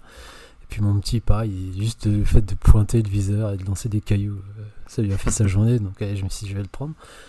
Et donc je l'ai pris pour cet été, et pareil que vous, enfin, là, c'était mon vrai premier Pikmin et j'ai pas décroché, je suis accro et j'adore, comme tu as assez bien dit, avec les petites quêtes, ce qui peut être aussi frustrant pour moi, enfin c'est frustrant et bien en même temps, il faut savoir prioriser ce que tu veux, surtout notamment vers la fin comme tu disais, parce qu'après la fin c'est là que ça commence et tu vas plus aux origines de Pikmin dans la façon de jouer, et donc c'est plus stressant en termes de temps, parce que t'as une quête où genre tu dois tout faire en 12 jours, quoi, donc là, faut vraiment prioriser. Et non, mais j'adore la DA, c'est chatoyant, c'est relaxant par moments, voire stressant quand t'as des quêtes de nuit. Enfin, moi, ça m'a suffi à me stresser. Mais j'adore aussi ce passage. Et je me dis, c'est fou à quel point Wonderful 101 s'est inspiré de Pikmin. Et là, je m'en rends compte, en fait. La gestion des personnages, je valais pas ça parce que je connaissais pas le jeu, mais là, je me dis, c'est fou, quoi. À quel point c'est l'ADN de Wonderful, quoi. Et donc non, je lâche pas, et là je suis en train de faire les quêtes parce que comme tu dis, il est tellement généreux ce jeu. Je me suis dit je vais laisser tomber, je vais mettre de côté, mais non, j'ai comment envie de bucoler dans cet environnement et de terminer les quêtes juste pour avoir le 100% qui sert à rien, mais bon, c'est histoire de dire je vais faire, j'ai envie de tout faire en fait. Ah oui, ça je suis d'accord, hein, moi je l'ai pas lâché avant d'être arrivé au 100% de ce que je voulais faire, quoi. Et j'ai mis 50 heures en 3 semaines, quoi. Je suis à 50 heures aussi, ça passe trop vite. Mais moi, seul bémol, je le disais, c'est par contre, c'est les temps de chargement, c'est chiant. Parce que là, vraiment, ça casse le rythme. Parce que quand ta journée est terminée, t'as tes résultats, après t'as le temps de chargement, après tu reblablades, t'as le temps de chargement, t'as le retour à la base. Ce qui est assez étonnant, c'est qu'ils ont gardé la structure du 3 là où c'était justifié, parce que dans le 3, tu devais récupérer en fait des fruits pour pouvoir survivre, et donc t'avais vraiment une pression du temps. Alors que là, en fait, la pression du temps, tu ne l'as pas du tout, parce que tu te dis, bon, que tu fasses 70 jours, à part, comme tu disais, sur quelques missions, mais que tu fasses, je sais pas, 70 jours. Alors après, tu as toujours ce truc, tu te dis, je vais essayer de faire le maximum de choses, donc tu attends le dernier moment pour aller en souterrain, puisque le temps s'écoule 6 fois plus lentement. Mais c'est vrai qu'ils ont gardé cette structure, je pense, juste pour le scénario, ou peut-être que parce qu'à la base, ils l'avaient construit comme ça, et ils se sont dit, parce qu'il y a plein de missions, tu sais, il y a ce côté un peu, on pioche un peu de partout, mais peut-être que finalement, là, le temps en lui-même, ils auraient pu casser la structure, de se dire, dès que le soleil se couche, on peut continuer. Tu vois, c'est un peu bizarre qu'ils aient gardé cette structure-là, alors que le jeu, il ressemble plus trop à ça. Ouais. Et ouais, après, juste pour revenir au terme de gameplay, c'est vrai qu'il était ultra, enfin, j'allais pas dire complexe, mais vraiment, tout est utilisé, quoi. T'as toutes les touches qui sont utilisées. Ouais, c'est sous ces aspects mignons, c'est une machine de guerre, ce jeu, en fait. Tout est fourni. Tu vas par les stratégies, utiliser ton chien, utiliser les Pikmin, tes Pikmin. Non, franchement, tout est bien pensé, quoi. Chapeau, hein. Je pensais pas que ça allait être aussi chronophage, ce jeu. En plus, c'est une sorte un peu un jeu de gestion. Je suis pas non plus fan de ça, mais là, ça passe. J'adore ça. Ouais, juste de ce que tu disais, ça me fait penser, moi j'ai un petit bémol sur le jeu, c'est alors, l'utilisation du chien, je trouve ça très très bien, mais je trouve que le multitâche avec le chien, c'est-à-dire cette idée à un moment de te séparer du chien pour que lui il aille faire ses propres trucs, ce que tu avais beaucoup dans le 3 avec les 3 personnages différents et qui étaient à différents endroits de la map. Là en fait je trouve que ça vient un peu tard, c'est-à-dire que quand tu as tous les ordres du chien, bah tu peux le faire, mais le jeu il t'incite pas trop, à part une ou deux fois où tu as t'as des petits tunnels où tu vas devoir envoyer le chien et prendre son contrôle, et je trouve que le jeu il t'incite pas trop à switcher entre ton personnage et le chien, tu vois, alors alors peut-être un petit peu après quand tu fais les missions avec Olimar et quand tu fais les feuillus, parce que tu veux gagner du temps et tu te dis ça peut être intéressant d'envoyer le chien à cet endroit pour récupérer tel ou tel Pikmin, mais je trouve que le jeu le met pas tellement en avant en fait, et c'est un peu dommage parce que le multitâche c'était une des grosses forces moi je trouve de Pikmin 3. Je trouve qu'ils auraient pu un peu plus l'exploiter et l'introduire aux joueurs, alors peut-être qu'ils trouvaient que c'était un peu trop complexe. Après moi, il y avait un autre truc aussi qui me gêne un tout petit peu, mais ça doit changer sur la fin. Moi, j'en suis moins loin que vous, même si j'ai vu la première fin et je continue. Mais je trouve que moi, mon chien, c'est un tank, quoi. C'est-à-dire que quand c'est un peu compliqué, j'envoie le chien et il défonce tout, quoi. Alors j'espère qu'après, comment ? Il est hyper balèze le chien, c'est clair. Ouais, donc du coup, des fois, quand je me dis, j'ai pas envie de tuer de Pikmin, je dis, j'envoie le clébard et on est là, tu sais, allez les gars, et puis lui, il y va, tu mets en mode charge 4 fois, il dégomme, puis de toute façon, il est protégé dans tous les sens et c'est un char d'assaut, quoi. Donc, j'attends que ça se passe et en général, en 10 minutes, il a bouffé le boss, quoi. Et ça, des fois, je me dis, c'est un petit défaut. Je pense qu'à la fin, tu l'auras plus ce problème-là, mais je me dis, des fois, ça simplifie vachement la tâche, quoi. T'as quelques ennemis un peu plus rotors qui vont te bouffer un paquet de Pikmin. Le boss de fin. Le boss de fin, il est chaud, cette dernière phase. Il est chaud, là, j'en ai chié quand même. Ouais. Franchement, le pic de difficulté me dit, quand même, là, c'est. Moi aussi, pareil. Je passais du temps et je crois qu'à la fin, il m'avait buté 90% des Pikmin. Je suis arrivé pareil. Du coup, il est vraiment chaud. C'est bon, c'est pas grave, tant pis.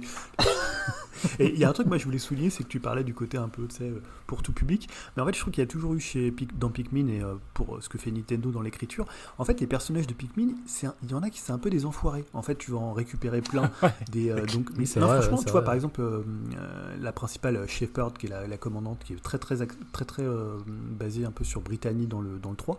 En fait, tu sais, elle est toujours là à parler de ses chiens. Elle est un peu dédaigneuse, elle est pas très agréable en fait comme personnage. Et puis elle aime pas les Pikmin surtout. Elle aime pas les Pikmin. T'as l'autre là qui est le ranger là qui a abandonné les autres, le médecin et tout.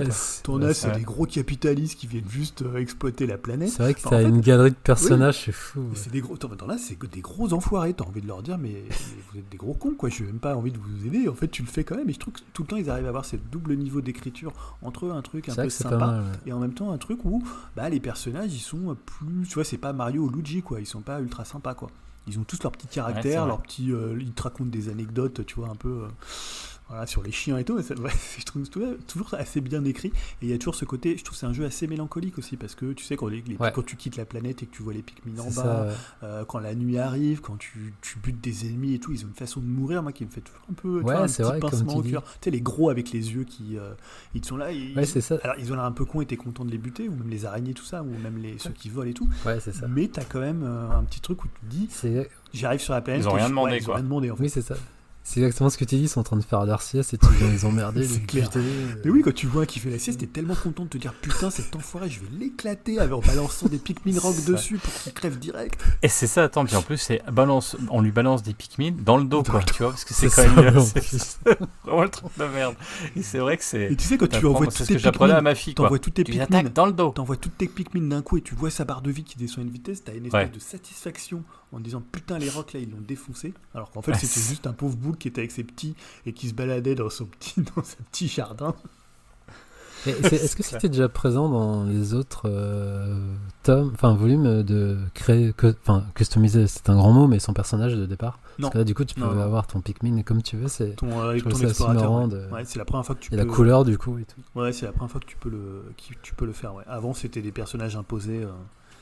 Ouais. Et moi j'ai un dernier bémol, c'est sur la partie du Tower Defense, donc la partie de nuit. je la trouve quand même très très light. Tu vois, en fait, tu dois protéger ce qu'ils appellent des Oui, lumières. protéger. Et donc, voilà, t'as les Pikmin. En fait, les Pikmin luisants, c'est juste des Pikmin par défaut. C'est-à-dire, c'est Pikmin qui ont toutes les qualités de toutes les autres Pikmin. C'est-à-dire qu'ils Ouais, c'est ça, mais grave. Voilà. Et donc, ils sont hyper balèzes. Et je trouve que. Alors, c'est sympa parce que tu vas pas faire que ça. Et honnêtement, essayez si vous faites le jeu, essayez de séquencer, en fait, c'est justement ces passages-là pour pas toutes les faire de suite. C'est pas obligatoire. Hein. Je crois qu'il y en a que 2 ou 3 qui sont obligatoires pour soigner les feuillus. Après, honnêtement, si vous êtes dans le jeu, vous aurez envie de les faire parce que les feuillus, ils sont quand même cool. Et après, ils débloquent Ouais, des mais c'est missions. des récompenses quand même, je crois. Ouais, Non, je sais plus s'il y a des récompenses, je crois. À chaque fois, il y a Je suis même un plus sûr, médicament. en fait. Oui, je sais, ou mais deux, je sais pas, voire c'est deux le truc, médicaments. il n'y a pas une récompense si tu fais toutes les missions, je crois pas en fait. Ouais, je sais suis plus, même j'ai plus tout sûr. fait, mais je me souviens plus. Ouais, c'est un peu redondant en termes de tower defense. C'est très light, mais je trouve qu'ils auraient pu, je sais pas, peut-être un moment faire dans des maisons. Toi, t'aurais voulu Ouais. que ce soit plus dur encore. Pas Moi, je plus trouvais dur, quand même, pas à un plus moment, dur, mais avec plus de situations, plus de Alors, gameplay un peu plus varié. Parce qu'avec Moi, les là, 2 œufs. Ouais, moi il y a un truc là, j'ai pas compris. Là, je suis à une mission, donc j'ai un peu roulé dessus sur ces missions-là de Tower Defense. Et là, je sais plus j'ai pas compris en fait. C'est mission dans la maison, donc vous voyez à l'intérieur de la maison. Ouais. Et je roulais sur le truc. Et là, mission, je l'ai voulu la faire, c'était il y a 2 jours, je crois, comme ça, je lance. Mais un pic de difficulté où en fait il y a une espèce, je ne sais pas comment le tuer, une espèce de un œuf dégueulasse qui arrive et un deuxième ça monte quand même. et il déboule à 4 comme ça et je ne vois pas, en fait je me dis ok, j'ai essayé 5-6 fois et je sais pas, alors je dois mal m'y prendre. En fait faut que tu anticipes et que tu ailles buter les œufs, je sais pas si... En fait, faut que tu ailles détruire de base. Direct, tu les repères, tu vas les détruire avant qu'ils pop. J'avais pas compris. D'accord, bah voilà, j'avais pas capté. Bon, et après, de toute façon, même quand tu le fais, il y en a toujours un qui va survivre. Mais après, une fois que tu trouves la technique, ils sont pas si durs que ça. Mais c'est vrai qu'au début, j'étais merde, c'est quoi cette merde? Et ça voilà, j'ai pas compris. Là, je me suis fait rouler dessus 4 fois. Ils débarquent à tous. Là, ils me bouffent partout. Mon c'est pour chien ça, montant qui a été cassé.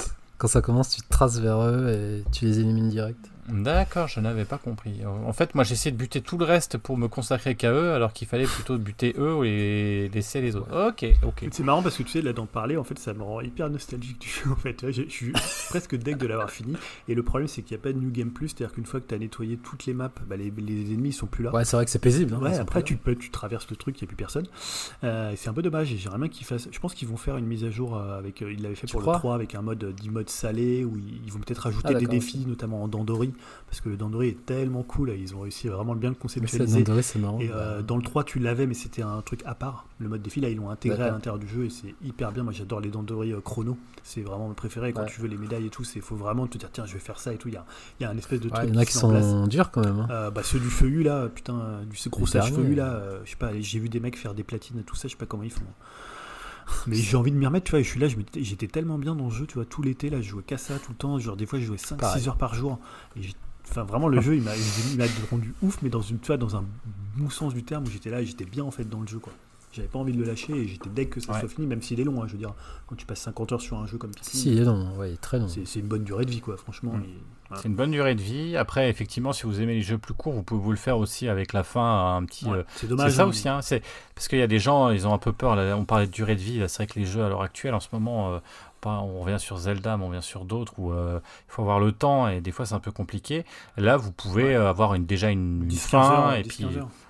Ouais, voilà, c'est ça. Il y a une première fin vers 12 heures. Alors après, moi, j'ai tout fait à 100% à chaque fois. Je finissais complètement une map avant d'attaquer une nouvelle. Donc ça prend peut-être un petit peu plus de temps. Là, je suis à quoi, 40 heures à peu près. Pareil. Donc, je suis derrière vous. Hein, je vous colle à peu près là.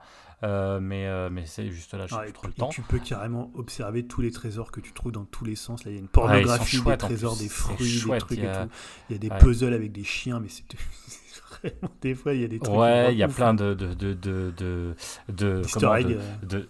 d'easter eggs Nintendo. Enfin, c'est très très drôle, des bouffes, des trucs. Et les noms des fruits, moi, par exemple le gros popotin ou le petit popotin, ça m'a toujours fait marrer. Comme ils n'ont pas les noms des fruits, tu vois, il y a des fraises, il y a des trucs comme ça, mais oui, ils le rebaptisent par rapport à ce qu'ils trouvent et par rapport à leur planète. Non, moi j'adore ce jeu, vraiment, j'ai toujours été fan de Pikmin et là, je trouve que c'est un des très bons jeux de cette année, quoi. Ouais, il est vraiment cool. Et encore une fois, vous pouvez aussi jouer en famille parce que ce qui est assez marrant, c'est que les gamins, ils aiment bien jouer tout seuls. Mais je vois que ma fille, elle arrive à un niveau où ça commence à être plus dur parce qu'elle ne faisait pas forcément à 100%. Donc elle avance plus vite. Elle avançait plus vite que moi parce qu'on le faisait à peu près en parallèle. Mais elle était plus loin. Mais du coup, elle galérait plus parce qu'elle avait moins enfin, son chien était moins développé que le mien, hein, du coup. Mais ils aiment bien aussi, les gamins, me regarder jouer et me dire ouais, attention, regarde derrière, etc. Et du coup, c'est un vrai jeu qu'on peut partager en famille, quoi. Donc c'est assez marrant. Bon, ma femme, elle a un peu plus des cris, les Pikmin, quand j'envoie 100 Pikmin sur un monstre.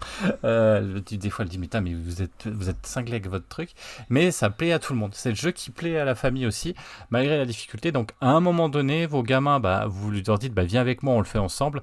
Et c'est vrai que c'est par contre, réjouissant. Ensemble, le mode coop, il est un peu décevant. Hein. C'est juste tu vas avoir des cailloux par rapport aux 3. T'as raison, mais ça peut plaire à un enfant de 6 ans. Oui, ça peut plaire, mais quand je dis ensemble, c'est plus un qui joue, les autres qui regardent et qui conseillent. Après, effectivement, le mode coop, il est limité. C'est pas ce qu'ils ont fait de mieux. C'est même dommage parce que quand tu vois le potentiel, tu pourrais faire un jeu à 2 qui pourrait être juste énorme. T'as ça le mode pourrait duel, être sympa. tu peux laisser tes enfants s'affronter sur le mode d'Andori Duel. Oui, voilà, mais moi, c'est vrai que c'est toujours agréable de faire un mode coop entre potes, à se faire tout l'univers. On aurait pu se le refaire même à 3 avec 3 Pikmin et tout. Ça pourrait être énorme, quoi. Enfin, s'ils faisaient un truc comme ça, imaginez quoi le délire, quoi.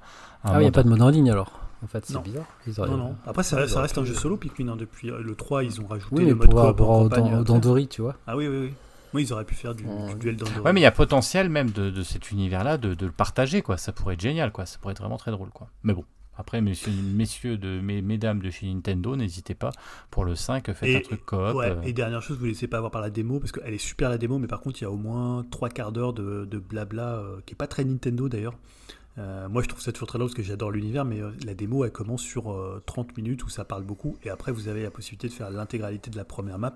Mais c'est vrai que si vous lâchez pas au bout d'une demi-heure, le jeu, il faut attendre un petit peu dans la démo pour que ça se mette en place.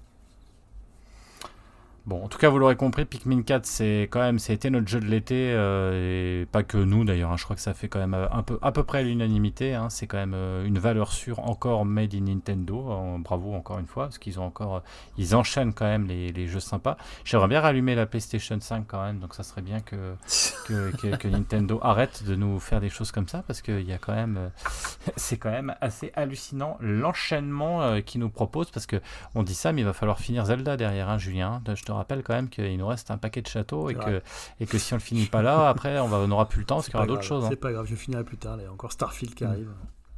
Ouais. Ça, on en reparlera. Ouais, complètement. Là, après, je finis Zelda et après j'attaquerai autre chose. En parlant de finir, je crois qu'on a fini les jeux vidéo. Ouais. Hein, dans notre marathon, là, vous avez vu, hein, vous en vouliez pour votre argent pour la rentrée, vous en avez. Hein. Là, au fur et à mesure, les gens s'écroulent, les gens il y a même plus, enfin moi non, j'ai gardé ma tête, mais là, Yao, il a enlevé sa tête et il en peut plus. Julien, il a pas réussi à l'allumer. Enfin bref, il se roule par terre. Voilà, ça marche pas. Mais non, tu ne te barres pas, Yao, parce que tu avais quand même un dernier conseil. Parce que je l'ai squeeze. Oh non, je l'ai gardé. Je l'ai gardé. Je crois que je l'avais squeeze. Alors là, franchement, je crois que ça a marqué dans les annales. C'est la première fois qu'Yao dit oh merde, j'ai oublié de squeezer un conseil, quoi. Donc pour vous dire, dans l'état de fatigue où il est, on n'est plus habitué. Ça fait 2 mois qu'on a fait une pause. Là, je vais vous dire. En fait, j'en parlerai plus tard. En fait, en vrai, là, je tiens plus là. Ouais, c'était pas très intéressant. C'est l'hécatombe, quoi. Ça marche, on va finir à 2. On va finir à 2. Julien, sinon on enchaîne, on va faire Outcast volume 2. On peut attaquer. Allez, c'est parti. La dernière fois. Ouais, bon, les gars, c'est quoi tu dégages, c'est ça? Mais demain, il va être 1h, les gars. Là. Enfin, j'ai les coulisses du podcast, mais. Minuit 30. Écoute, hein, ça va, on a fait pire. Vous êtes des petits jeunes. Il est quand même pas mal. Il va être dans les annales. On va donc finir en musique, mais ça va être très, très rapide. Hein. Ouais, Salut Yao. On aura dit au revoir à tout le monde là. Putain, je te jure. Julien, il y a quand même, c'est un drame quoi. De faire des podcasts avec des vieux, c'est quand même compliqué. Là, je te jure. Alors qu'on est parmi les plus vieux. C'est ça. Ouais, le jeune est parti en premier. Je suis le doyen. C'est ça, le doyen. Mais le doyen, c'est le plus sage. Et t'es arrivé après. C'est vrai. Ce soir, je suis arrivé après. T'es arrivé 1 heure après, quand même. Pas tout à fait. Attention. Bon, j'écouterai le début quand vous présentez un peu tout ça, la nouvelle saison, tout ça. C'est ça, mais tu réécouteras, tu verras, on fait l'éloge de Julien. C'est pas mal. C'est ça. Bon. Ah mais tu verras, c'est pas loin d'être vrai. Bon, on va terminer en musique du coup, puisqu'ils ont squeezé les livres et les je sais pas quoi là, donc rapidement, hein, là c'est vraiment du rapide. Moi on en avait déjà parlé dans le podcast, on en avait déjà parlé, on en reparle une 3e fois, mais ça confirme quand même, parce que j'ai regardé qu'est-ce que j'ai le plus écouté cet été, et effectivement, c'était bien Janelle Monáe et The Edge of Pleasure. Je le répète, franchement, c'était la musique à ne pas rater cet été. Moi, le morceau qui a le plus passé partout, c'était Champagne Shit, qui est passé partout. Comment le deuxième morceau de l'album qui est très... Et le deuxième morceau de l'album qui est passé partout. Et en fait, l'album est tellement court, parce qu'il fait une 31 minutes, je crois. Mais ça passe à une vitesse, et hop, du coup, tu le remets. Et ça passe partout. Effectivement, le sprit à côté de la piscine avec Janelle, mais elle l'a fait, mais tu sens qu'elle l'a fait pour ça, quoi. Donc, du coup, ça passait absolument bien. Et moi, voilà, ça a été mon album de l'été. Souvent, j'aime bien avoir un truc un peu, quand je dis exotique, c'est-à-dire un truc qui est vraiment sympa, qui sent un peu la chaleur et tout. C'était vraiment ça, et c'était vraiment l'album qu'il fallait mettre cet été. Autant l'année dernière, il y avait pu avoir du comment ça s'appelle, Altingun, etc., parce que je trouvais que c'était hyper dansant. Là ça passe très très bien. Franchement, et il va continuer, il va perdurer, comme il fait un petit peu chaud, et on poursuit un petit peu dans cette idée de Janelle qui nous en met plein la vue, et j'ai hâte d'entendre ce qu'elle fera après. Est-ce qu'elle va perdurer dans ce côté rafraîchissant, ou est-ce qu'elle va partir vers d'autres horizons? En tout cas, je vous le conseille. Voilà, pour poursuivre en fait les cocktails au bord de la plage, Janelle, merci de nous avoir concocté cet album qui est vraiment un bon album de cette année 2023. Et je vois, Julien, toi, que tu voulais conclure avec Girl Ray Prestige, un album que tu as dû écouter beaucoup cet été aussi, et qui t'a plu, c'est ça? Plus dans la deuxième partie, parce qu'il est sorti début août, et c'est vrai que le Janelle Monáe, c'était, je crois, peut-être juin, en fait, ça annonçait un petit peu l'été.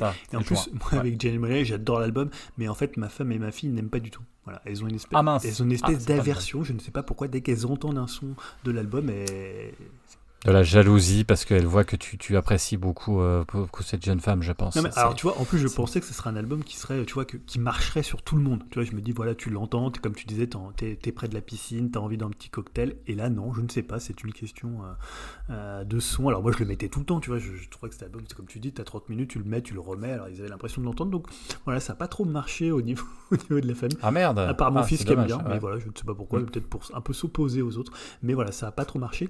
Non, Girl Race, c'est l'album est sorti début août, alors c'est pas forcément un album d'été, mais pour ceux qui ne connaissent pas, c'est un trio de jeunes femmes anglaises.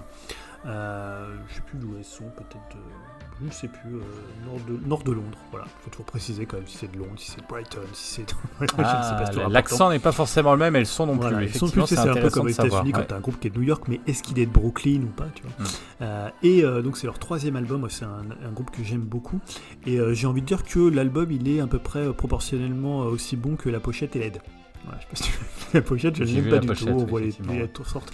Alors c'est un album qui est très disco, qui a une basse, moi, que j'adore, qui est vraiment qui est hyper sautillante, hyper en avant. C'est un album purement festif, mais plutôt, tu vois, festif du soir. Autant le Janelle Monáe, ça va être un peu la chaleur de l'après-midi. Là, c'est un peu plus le côté sexy du disco et de l'électro. Et c'est vraiment un album qui fonctionne super bien. Moi, j'adorais les précédents, mais je trouvais qu'elles n'arrivaient pas forcément à tenir sur toute la longueur, sur une quarantaine de minutes ou 35 minutes, je ne sais plus combien de temps dure l'album, sur la durée. Et là, je trouve que tous les morceaux sont excellents.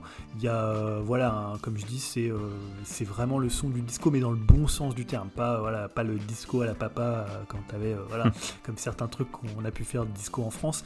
Là, vraiment, elles le tiennent vraiment très très bien. Et je trouve que c'est un album qui fonctionne pour l'été, mais plus pour le soir, pour, tu vois, 19h, 20h, un petit peu après. Et non, j'ai trouvé que c'était un super disque. C'est un disque assez léger, tu vois. Il va pas falloir non plus en attendre une grande profondeur, mais je trouve que moi, dans ce qu'il fait, dans ce côté pop et dans ce côté approche de l'électro un peu disco, je trouve que ça fonctionne hyper bien. Et je trouve que c'est leur album le plus réussi, même si la pochette est laide, alors que la pochette du deuxième était extraordinaire. J'adorais, on les voyait toutes les trois dans une voiture vue de dessus. Je trouve super disque. Ouais, disque de 41 minutes, ça, c'est complètement dans mes cordes, hein. Tu sais que moi je suis très très chiant là-dessus, et j'aime bien, 50 minutes c'est un peu long, 30 minutes c'est trop court, 40 minutes c'est parfait. Je l'ai mis directement dans ma playlist, j'ai téléchargé parce que je ne l'ai pas écouté, mais ça me donne fortement envie. Ouais, c'est très club, tu verras, c'est très club, très festif, très queer aussi, très presque parfois un peu comédie musicale, il y a un côté très festif qui se ressent de l'album. Ça va tourner dans les oreilles à partir de demain. Bah, il aurait pu rester Yao finalement, oui, parce on a qu'on a fait été vite. quand même relativement vite. Alors, il y a plein d'autres albums qui sont sortis cet été, on aurait pu en parler, voilà. Mais comme on sait qu'on aura un podcast dédié sur la musique, qui doit arriver, C'est vrai. chose promise, chose due, depuis le début de l'année, mais ça viendra, vous inquiétez pas. On y Euh, travaille ou pas. je- Mais il est en tête, il est déjà créé en fait. Ah, il est en tête, hein. Même si la musique est passée partout, hein, on l'a mis dans le podcast, Oui. on arrive à glisser la musique, vous inquiétez pas. Mais c'est vrai qu'il y a une petite part de frustration quand même de ton côté comme du mien de ne pas pouvoir C'est vrai. parler pleinement de musique comme on aurait envie. Mais après, qu'est-ce que vous voulez? Il faut aussi avoir le temps et on l'a pas toujours, donc c'est un peu compliqué, on ne peut pas tout faire. 3h10, hein, je vois à ma montre, hein. Donc c'est quand même pas mal. Il sera peut-être question de découper ce podcast, hein. Je te dis, Je pense, Julien, hein, peut-être. parce que on risque de se faire vitipender par le boss, hein, même s'il est parti, on ne sait jamais. Bon, bah sur ce, on va aller dormir. Eh ben, je crois que là c'est bien, hein. On va pas saluer les autres, ils sont tous cassés, mais on va se saluer mutuellement. Ça, c'est pas la première fois qu'on se retrouve comme deux glandus à la fin d'un podcast. C'est vrai, On ça s'est arrive. marré. Mais finalement, comme avec, tu vois, Podcast, on fait les meilleures audiences du podcast, bah honnêtement, voilà. On pourrait dire on va Voilà, rester à c'est- deux et on va... C'est ça. On va voir ce qui se passe. On va voir s'il y a un pic en fin, tu vois, en Ouais, fin de parcours, peut-être. quand tout le monde est Quand parti. on est que deux, c'est peut-être ça voilà. le succès. La clé du Le succès. succès. Le succès, c'est ça. C'est de dire des conneries en duo. Bon, en tout cas, bah, merci d'avoir écouté. On se retrouve pour une prochaine émission qui sera, on va dire, normale, hein, avec Classique. un temps un peu plus restreint, avec une œuvre on n'a pas encore choisie. Et effectivement, aussi tout ce qui est autour, hein, le 52 minutes. Là, on va bien, parce que l'année Ouais. dernière, on avait fini sur... on n'a pas été très... Il y avait beaucoup de choses, mais 52 minutes, on n'a pas assuré sur On a ce un coup. petit peu lâché Donc sur là, la fin. Ouais. Ouais, mais là on va pas lâcher parce que c'est quand même quelque chose que vous appréciez, on le voit aussi, et puis que nous on apprécie, puis ça nous oblige à aller voir un petit peu et faire notre métier de journaliste qui n'est pas notre métier d'ailleurs, mais en tout cas d'aller regarder un petit peu ce qui se passe, et c'est vrai que c'est un peu dommage, là on l'a moins fait, donc on va vraiment essayer de le faire, hein, toujours en 52 minutes, comme c'était je crois Dim qui nous l'a expliqué tout à l'heure, et il y aura autour de tout ça, encore une fois, tout ce qui va graviter autour de ça, c'est-à-dire du rétro-upcast, les émissions également d'interviews de Yao, mais ça c'est une autre histoire. Là il nous reste nos œuvres majoritairement, hein, les œuvres et les 52 minutes tous les 15 jours, et bah, écoutez, n'hésitez pas à commenter, à dire aussi ce que vous avez apprécié effectivement cet été sur le Discord. Si vous voulez nous rejoindre sur le Discord, n'hésitez pas à nous contacter par le biais, alors plutôt peut-être par Digipod maintenant, ou par message, hein, vous essayez de nous Ouais, retrouver. ou via Twitter parce que peut-être, le via site, X. Tweet, ouais, sur Ouais, Tweet aussi, sur hein, Tweet, vous pouvez nous X, retrouver sur Tweet, hein, vous avez les liens qui sont proposés, n'hésitez pas si vous voulez nous rejoindre sur le Discord, parce que voilà, les gens ils sont sympas, dans la bonne ambiance, et parce que souvent on nous dit qu'on regarde beaucoup de choses, mais alors je vais vous dire, les gens sur le Discord, je pense à Falbalin, je pense à Tulkas, je pense à plein d'autres, Samizo, je vais vous dire que nous, on est des petits joueurs par rapport à eux, hein, Ouais. parce que putain, ça regarde ça joue, ça regarde avec des choses toutes plus intéressantes les unes que les autres. Quand je vois des fois Falbalin, je pense à lui, mais il y en a d'autres, qui met sa liste de morceaux ou d'albums qu'il a écouté l'été et que je connais même pas un album, je me dis putain, il y a encore des endroits qui sont encore à visiter, et ça fait plaisir. Et en tout cas, merci aussi à ça, nous faire découvrir plein de bonnes choses. Et voilà, c'est reparti pour une nouvelle saison. Julien, dans la joie et la bonne humeur et en pleine forme. J'espère. Peut-être moins tard pour les prochaines fois, mais... Moins tard, exactement. Parce qu'il y en a qui Bon. travaillent le lendemain. Et sur ce, je te souhaite une bonne soirée, Jérémy. Allez, salut et puis au revoir à tous et à la prochaine et à bientôt. Salut à tous, à bientôt.